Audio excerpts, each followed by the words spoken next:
You're in a big wreck, lots of damage to your vehicle. You think it's going to be totaled. Now what? What can you do? What are your options? Who's going to pay for it?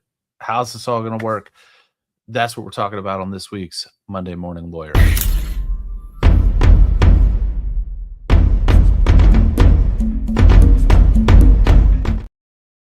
Good morning, everybody. It's Joe with Bowers, your Elkton accident and injury guy, right here on a wonderful Monday morning back at my Elkton office. We are halfway through August already, which means we are halfway through your opportunity to enter to win a pair of Ravens tickets to pretty much any game during the regular season because it's early.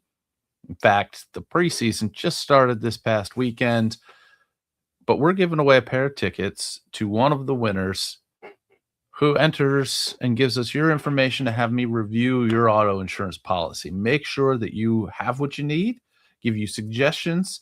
And if you don't already know, maybe you're tuning in for the very first time and seeing this. I'm not an insurance salesman.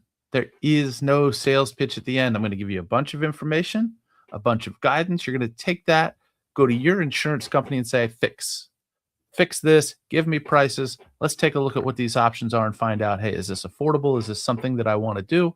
And if you choose to do so, also included in the offer and absolutely free, we can do a one-on-one sit down. It can be virtual, so you don't have to come into my office. It can be in person if you do want to come into my office to sit down, have a chat about your auto insurance policy, and really break down, if you were to be in an accident, how does it work? And what does the coverage do? What does it not do? Now, today we're going to talk about some insurance coverage that have to do not so much with your injuries, but with the damage to your vehicle. So we're talking about a situation today where your vehicle is wrecked, you're in an accident, lots of damage, and these days it doesn't take much for the vehicle to become a total loss. And here's why. What we look at, or what body shops and the insurance companies look at, because we don't really handle this part of it firsthand in our office. We help facilitate setting up the claims, but as far as the damage to the vehicle, us getting involved in that for a variety of reasons would not make a ton of sense, at least as far as us directly handling that part of the claim. It just wouldn't make a lot of sense. So, but we can help you. We guide you. We will walk you through the process. The claims that we set up for your injury claim are the claims that facilitate the property damage for your vehicle. Now, with all of the tech and all of the electronics and all of the gadgetry that are in most vehicles, modern vehicles from, the mid 2010s and on, and even more so now with all of the lane detect and all of the sensors and cameras and all of this stuff, that is now some of the most expensive to repair or replace on these vehicles. The system still is such that once the damage to the vehicle and the cost to repair, and the important thing is the cost, exceeds 70% of the actual cash value of the vehicle, they're going to deem it a total loss. Now, this is based on previous generations where there was kind of a direct correlation between the cost to repair and how jacked up the vehicle is, for lack of a better term. So the reason that threshold exists is really about safety. If we're going to have to basically pay more money or almost as much money as this vehicle is worth to repair it, then it's probably so far gone that it wouldn't be safe to do so. So we're going to total it out. We're going to pay you actual cash value. Have a nice day, move on. To these days, that might not necessarily equate, because if the sensors are what's off, they're going to be super expensive.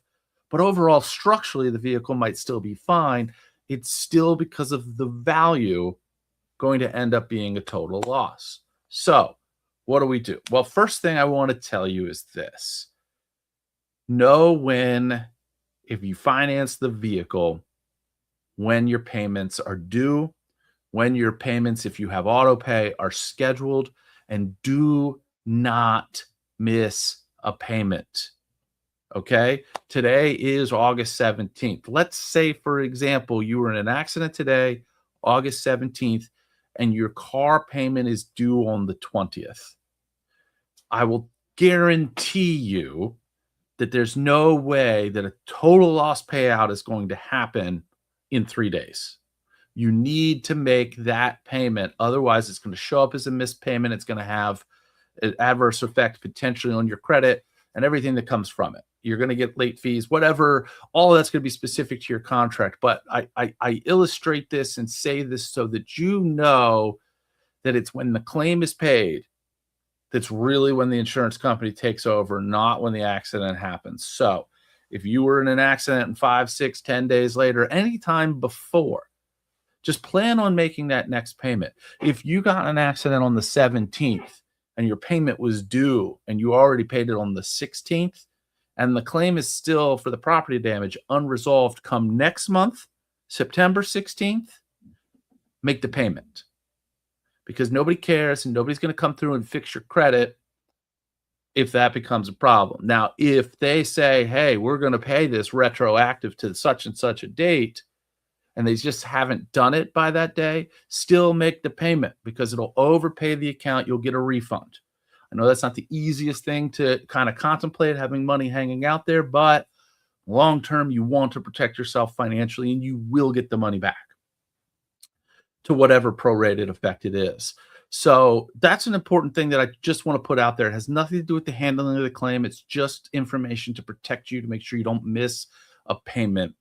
Don't assume that it's taken care of until you get a letter back from the loan company, whoever has that car note, saying, hey, we've been paid off. And that's what you need to do. Now let's talk about a scenario in which you finance that vehicle. And like most vehicles, especially early on after you've purchased them, the value of the vehicle has depreciated quite a bit, but the loan is still the loan. So it's not uncommon for you to go and pay $40,000 or $50,000 for a brand new vehicle, and the moment you take it off the lot, it's only worth 30.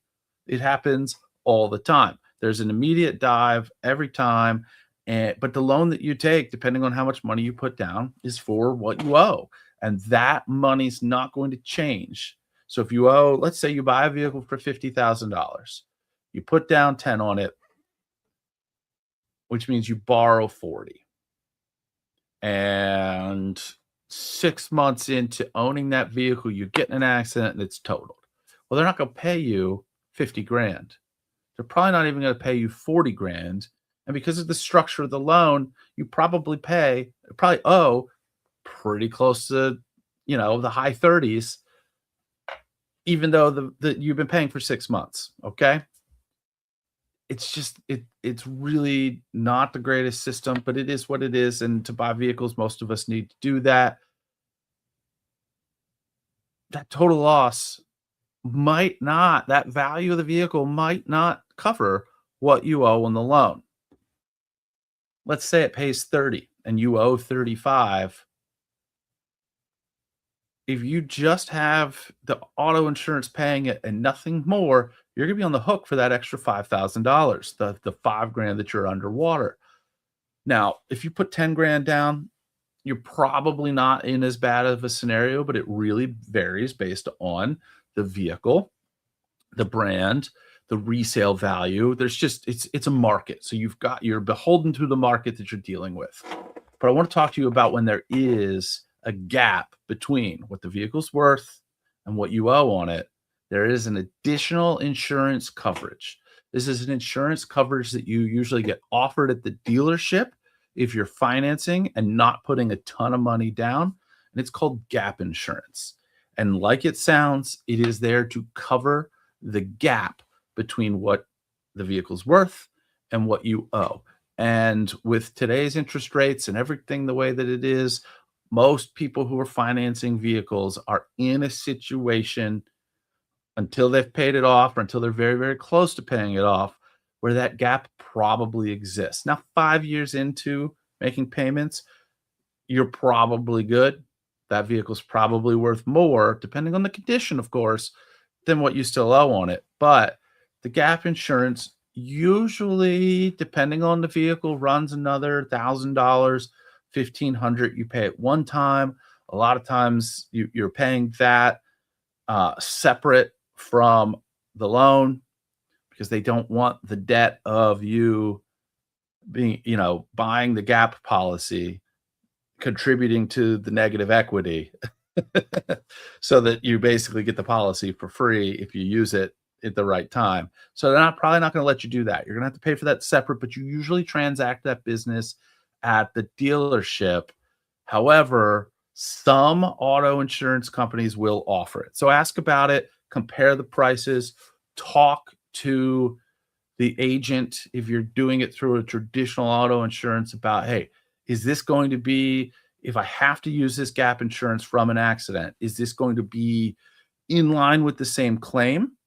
Meaning any negative impact that I might get, let's say you caused the accident and your vehicle's a total, am I going to get hit once for an accident, or am I going to get hit twice because I'm making the auto claim and I'm making the gap claim? So get the answers to those questions because it could have a long-term effect on your premiums and your insurance rating and your risk factors. So make sure you know that information before deciding to purchase it there versus purchasing it directly from whoever the dealership has for gap insurance.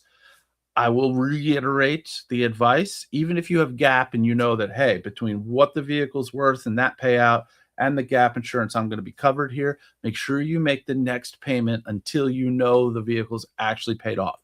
You don't want to have a late payment. It's going to mess with your credit. You might get late fees and everything like that. So definitely don't play games with that.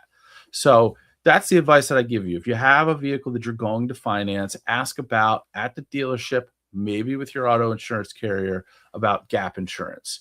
They're going to run the numbers. They're going to tell you if it makes sense, because if you're putting a bunch down, it might not make sense. Now, you're going to eat the cost if you lose out on that vehicle at the wrong time, because the thing that's happening with the equity is still happening, whether or not, you made a good deal on the car or not, whether or not you paid a lot of money down, whether you have the gap insurance. None of that really matters in the equation. The vehicle's only going to be worth what it's worth given the market at the time. So that's what I have. Take a look at that. If you're going to finance a vehicle, make sure you're protecting yourself. You might need that gap insurance. It might be something that you're interested in looking into and exploring. Again, another reminder, we talked about it earlier in the episode. The contest is still going. Go to marylandinsuраncebook.com. Let me review your auto policy. You're going to not only be entered to win 2 tickets to an upcoming Ravens game, and we'll roll out the schedule and say, this is what I have available, and these are lower level tickets. So it's not like you're going to be sitting up in the nosebleeds. You're going to be in good seats. And you're also, everybody that submits, whether you win or not, $5 extra every time I do one of these insurance reviews in the month of August, going to support Voices of Hope. So they're a great organization here locally. Let's help them out. I'll take a look at your auto insurance policy, give you the information you need to go and improve your insurance policy. And I'll tell you right now, I'm seeing a lot of these policies with waived coverage. I'm seeing a lot of these policies that have minimum limits. Again, I'm not going to force anybody to do anything, but at least by doing this, you're going to have the information that you need to go and shop for insurance and make sure you have the best coverage. You're also, just by entering, once it's published, probably next month, going to get a free copy of the book, a physical copy of the book once that is released. So that's good stuff if you want to kind of learn more about this on your own, because most people don't know about the insurance on their own vehicle. Their insurance agent's not teaching them. They're not telling them. A lot of people are telling me the only place they're getting this information is from me right here. So I'm happy to do it. I think it's very, very important. That's all I have for you this week. If you want to dig in, we've got a ton of information for the years I've been doing this podcast. It's been 2 or 3 years now. Go to go to BowersLawMD.com. Right up at the top where it says podcast, click that there. It's going to give you a whole list, and I think it's searchable for all of the past episodes of the podcast, all sorts of information about injury stuff, how the insurance plays. You could take and watch and learn from every episode that I've done of this podcast and probably not need me to do an insurance review for you, because all the information is there. I've put it out there. I'll continue to put it out there. But if you want a quick, easy, send me the report card. Let's sit down and chat about this. MarylandInsuranceBook.com. Super easy, and it's free and helps a great cause. And you can win those tickets. It's like a whole plethora of, but wait, there's more. Got a question for the podcast? info@bowerslawmd.com. If it's accident or injury related, I'm going to cover it. Won't blow you up. So make sure you mention that you want it talked about on the podcast, and I'll talk about it on the podcast. But I won't mention your name. I won't talk about your specific situation, but feel free to be as detailed as you want so that I can give you, because I'll also respond to you directly, advice, guidance, and if it's something that you need my office to represent you for, we absolutely can. Go ahead. If you were injured in an accident, give us a call at 885-6200. We are here to help. That's all I have for this week. Again, get those entries in, get your insurance policy reviewed. The podcast that is the day after Labor Day, we will do that drawing. We will do it live. We'll bring the wheel of names up here. We'll spin it around, and somebody's going to win. I'll reach out. We'll pick a game. You'll get to go see the Ravens on me. So be well, be safe out there. We'll see you next week.